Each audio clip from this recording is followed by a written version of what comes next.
तो दोस्तों स्वागत है आपका फिर से एक नई वीडियो में। और आज की इस वीडियो में हम बात करेंगे इन्फिनिक्स की तरफ से लॉन्च हुए नए डिवाइस इन्फिनिक्स हॉट 10 प्ले के बारे में। इन्फिनिक्स ने पिछले साल अपनी हॉट 10 सीरीज़ के दो डिवाइसेस हॉट 10 और हॉट 10 लाइट को लॉन्च किया था और अब कंपनी ने इस सीरीज़ में हॉट 10 प्ले को लॉन्च किया है। Helio G25 SoC 6000 mAh battery और डुअल रियर कैमरा सेटअप के साथ ही कई और ख़ास फीचर्स इसमें हमें देखने को मिलते हैं। साथ ही इसकी प्राइस भी काफ़ी अग्रेसिव रखी गई है। कंपनी ने फिलहाल इसे फिलीपींस और पाकिस्तान में ही लॉन्च किया है और दो storage variants 2GB RAM plus 32GB internal storage और 4GB RAM plus 64GB internal storage में ये आता है। पाकिस्तान में इसकी स्टार्टिंग प्राइस 16,999 पाकिस्तानी रुपीज़ यानी करीब 7,500 इंडियन रुपीज़ रखी गई है। वहीं फिलीपींस में इसकी स्टार्टिंग प्राइस 4,290 फिलीपीनी पैसो यानी लगभग 6,500 इंडियन रुपीज़ है।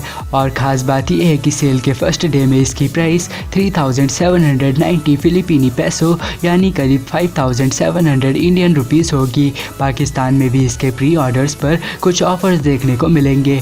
4 colour options black, green, blue और पर्पल में यह आता है और कंपनी इसे जल्द ही इंडिया में भी लॉन्च कर सकती है। इसमें 6.82 इंचेस का एक HD plus IPS LCD display panel water drop style notch के साथ देखने को मिलता है। इसे मीडियाटेक हीलियो G25 SoC पे पेश किया गया है जिसके साथ 4GB तक रैम और 64GB तक के इंटरनल स्टोरेज इसमें आते हैं।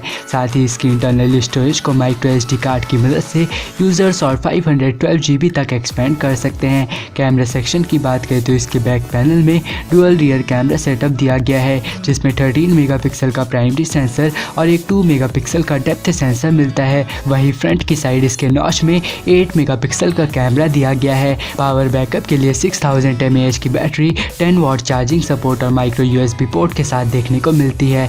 और कई सारे कनेक्टिविटी फीचर्स जैसे कि Bluetooth, wifi, 3.5mm headphone jack etcetera इसमें दिए गए हैं। और सिक्योरिटी के लिए इसके बैक पैनल में फिंगरप्रिंट सेंसर मिलता है। अब देखें तो इसकी प्राइस काफ़ी अग्रेसिव रखी गई है और फीचर्स भी प्राइस के हिसाब से काफ़ी अच्छे मिलते हैं। तो अगर इंडिया में ये 6,000 रुपीज़ के अंडर लॉन्च होगा तो ये एक बढ़िया ऑप्शन हो सकता है। हालांकि अभी कंपनी की तरफ से इसके बारे में कोई भी ऑफिशियल इन्फॉर्मेशन देखने को नहीं मिली है और जैसे ही इसके बारे में कुछ और नए अपडेट्स देखने को मिलेंगे तो आपको हमारे चैनल पर उससे रिलेटेड वीडियो मिल जाएगी।